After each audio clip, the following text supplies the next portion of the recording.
at this. Woo! And then our busy road over there that runs by our trail, or our house. We took a teeny break in the sun with water. And go pills. And yep, go pills or Skittles. Talk about defining things. Oh my gosh, my hair is crazy. I slept on it like this last night. Ugh. Okay, what's next on our list, Mom? Hiker funk and nose blind. Hiker funk, you can smell us coming a mile away. And nose blind, we can't smell this. Or our partner. Yep. A lot of people, when we mentioned we were gonna camp in the same tent, they said you're gonna hate it because you're gonna be able to smell each other. But honestly, at that point, you can't smell anything. Like, I work at a horse ranch. When I'm there, you can't smell the horses. Like, you can smell if it's like super strong smell, but for the most part, you're blind to all of it. It's funny though, because whenever my brothers come home from work and we're at home and I didn't go to work, that's when I can smell it. But like at work or when it's me, I don't smell it. So yeah, nose blind. It's a real thing. Okay, the next one is trail names, which is a name given to you normally by another hiker or even a trail angel, and it denotes something about your personality or a funny anecdote that you had on trail, and it's just a name that you can give yourself, so that way you don't have to go by your birth name while on trail. Yeah, a lot of times it's so you can distinguish the Johns. You know, so how many Johns and Sallys are in a group? So yep. So her trail name is TP. My trail name, Sketch. Yep. And if you want to know why, we do have a video on our channel about why our names are that way. I also want to note that you can give yourself your own trail name, and you can refuse. You can refuse trail names. So, and you can also change your trail name. So, for instance, if I Sketch am on trail and somebody else gives me a trail name that I like better than Sketch, highly unlikely, I can change my trail name. Or a lot of times hikers, if they do multiple thru hikes, they'll change their trail name depending on which thru hike they're on, and ask for and have a different trail name for each trail. The next word is tramley, and this comes from the word trail and family put together, and it's a group of people that get together and kind of form a relationship, kind of like a family is, as they're walking up and down the trail. You probably have a couple tramleys inside of a bubble. People come and go from these mixes. Things happen. People can refuse to be part of a tramley. Usually a tramley is anywhere from about 4 or 5 to up to 12. After you get a bit bigger than that, they usually kind of fall apart. But you can have more than one tramley on your hike too. And normally it's individual hikers, solo hikers that form together, and it's also a safety thing. It just means that they can account for where they are on trail. And then also, especially in the Sierra section, it's not safe to do the Sierras solo unless you're really, really, really accomplished. And even then, it's not very safe to go by yourself. It's a dangerous area, and there's a lot of water crossings, and if you have somebody else there with you, you're less likely to do stupid things that end up killing you. So cowboy camping is pretty simple. It's just when you sleep with no tent. So often you do it in like a sunny desert area, and you know it's not gonna rain. You'll just set up your sleeping pad and your sleeping bag, and that's how you'll sleep. And it's called cowboy camping because cowboys used to do it while they were working, and you can look up and you'll see the stars as you sleep. It's pretty nice, actually. You've done it once before. Trail legs. These are the legs that you get after a few weeks of hiking. They're trail legs. Yep. You know exactly when you get your trail legs. Doesn't mean it doesn't hurt anymore. Just means you got your trail legs. A resupply, exactly what it says. You can't carry 5 months worth of food and water on your back, so you have to resupply. Usually you can do it in town. Sometimes you have somebody bring it to you on the trail. You can buy it in town. You could ship stuff to yourself to the post office through general delivery. We're going to do a mix of all. Mm-hmm. This is actually really interesting. This is the number one question I get when I tell people I'm thru hiking and they don't know exactly what a thru hike is. They always ask, are you really going to carry 5 months worth of food on your back? No, it's only a week worth.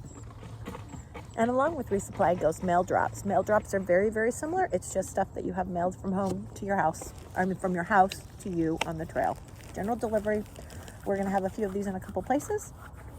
But that's what it is. It's just resupplying from your home base.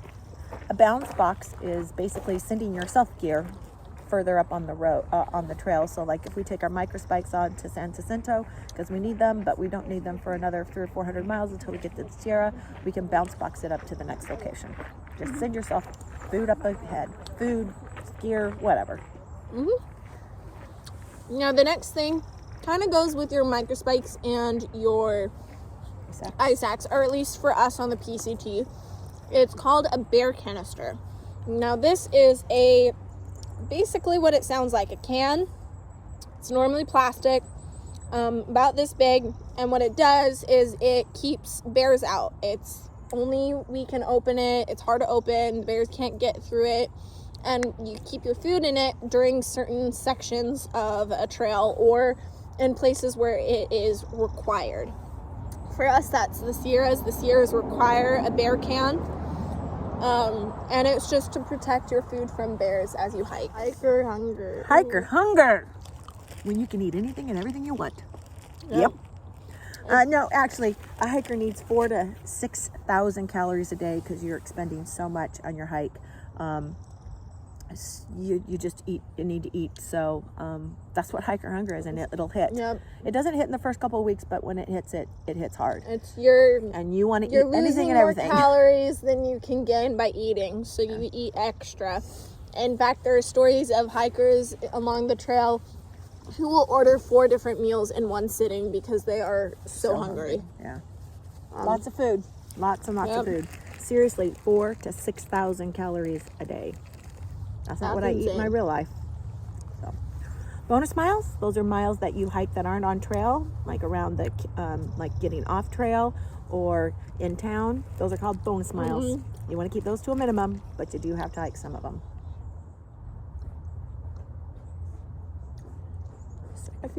Have we mentioned town trails? Or sort of, but we're going to get a little more. She's very loud.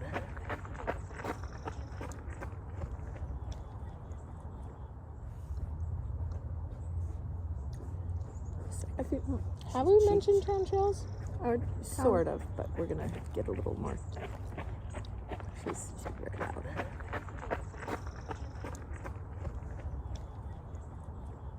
And some of those bonus miles might be taken up by town chores. Town chores are stuff that you do while you're in town, where it's a resupply, going to the grocery store, going to the post office to get your box, going to the laundromat to do your laundry, sleeping, to the hotel, to another campground, whatever. Those are bonus miles. We want to keep those to a minimum, but you're going to have to hike them. Yep. And those are town chores. And camp chores are a little different. Those are things that you do every night in camp while you're setting up your tent, cooking, getting water, just things that you need to do. I mean, everyone has household chores. It's the same thing, but in camp. Yep. Setting up your tent, taking it down, cleaning things up. All those things are camp Making chores. sure you leave no trace at camp. Yeah. Ooh, this one's fun. So the next one is called vitamin I. Now this is a thing hikers have near and dear to their heart and will always take. Ibuprofen. Vitamin I, vitamin ibuprofen. There you go. A hiker box is something that is put somewhere in a location that many people can find. Sometimes it's a box, sometimes it's a bag. Who knows what it will be, but it's stuff that as a hiker you no longer want or need, and you're ready to donate it to somebody else. A lot of these are found early in the trail as people realize that they didn't need that extra pair of whatever, or that extra whatever, or things that they no longer need and they don't want to ship home because it's too expensive to ship it home. They'll leave it in a hiker box. You'll find these usually around trail angels or stores that cater to hikers. So that's what you'll find in hiker boxes, things that you don't want and things that you might need. You will just like sometimes swap. you can find shampoo in there that the hiker wanted while they were in town, but they don't want to carry it. It's pointless to carry it, but they want a nice shampoo, and so there'll be like they'll donate it, and there'll be an open bottle of shampoo or something like that. Ready to hike some more? Yeah. Next is vortex. A vortex is something that holds you in and doesn't let you go. And town, when you go to town, that might be a vortex. You need to avoid the vortex.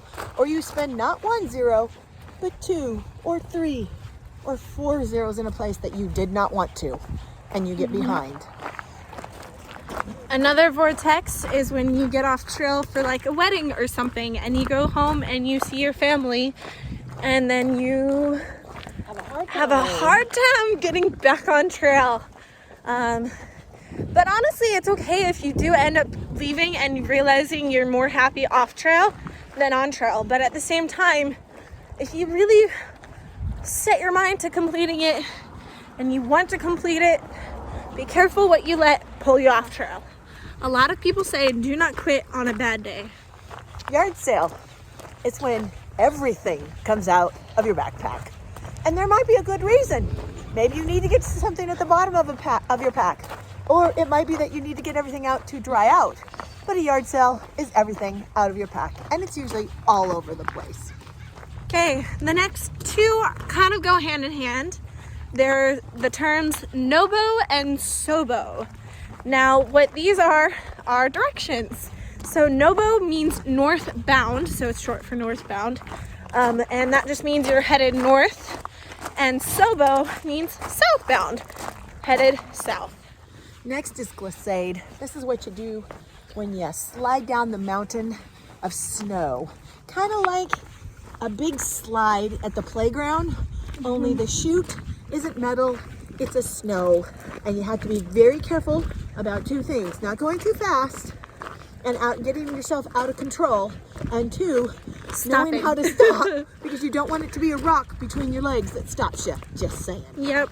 Often you'll do a controlled glissade with an ice axe in your hand. That's probably the safest way to go. It acts as a brake. Yep. Next is blow down. It's exactly what it sounds like. All the trees blow down all over the trail. And you need trail maintenance, people who come and help fix those, to come through. There's no guarantee they are coming through, so just you have to walk around or over or under the trees that are over the trail. Yep. Now this next one is kind of a verb. It's cameling up or camel up, and what that means is you fill all of your water bags with water and all of your water bottles with water, and you fill your tummy with water. And now what that is for is when you know you're about to go to a section that doesn't have a lot of water sources, so you want to have as much water as you can with you so you can, well, survive.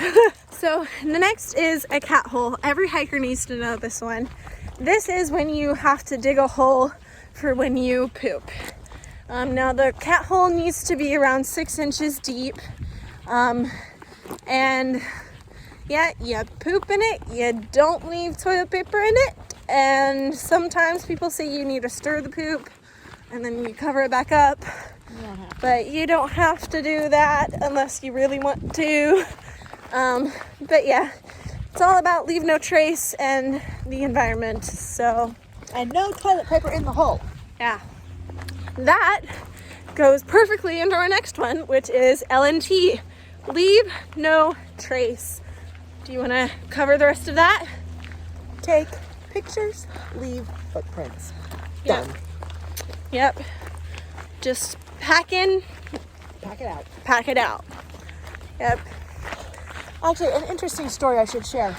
We were at Yellowstone National Park a few years ago, and I asked a ranger a silly question. I don't know. The conversation got to what they were doing, where he was working, and he says, "We are trying to get out an invasive species of apples."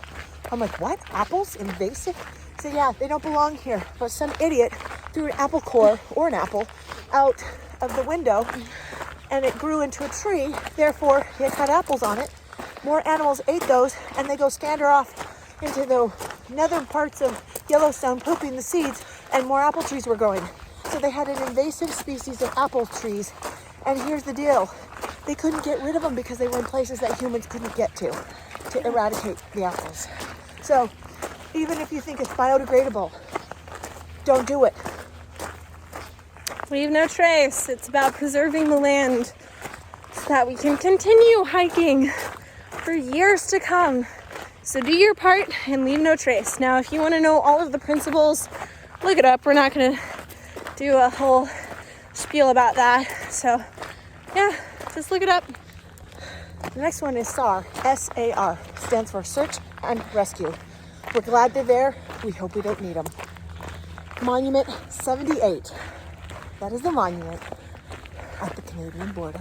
Can't wait to touch it. Yep. Now the next one and the last one is HYOH, which stands for Hike Your Own Hike. Basically, it means hike the trail the way you need to hike it, not how somebody else needs to hike it. Now, to caveat, there are better ways to do things, more efficient for anybody to do them, but at the same time, hike your own hike, but just also follow the rules too.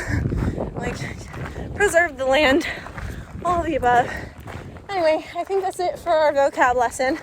We're about to hit some hills, so I'm gonna use my poles.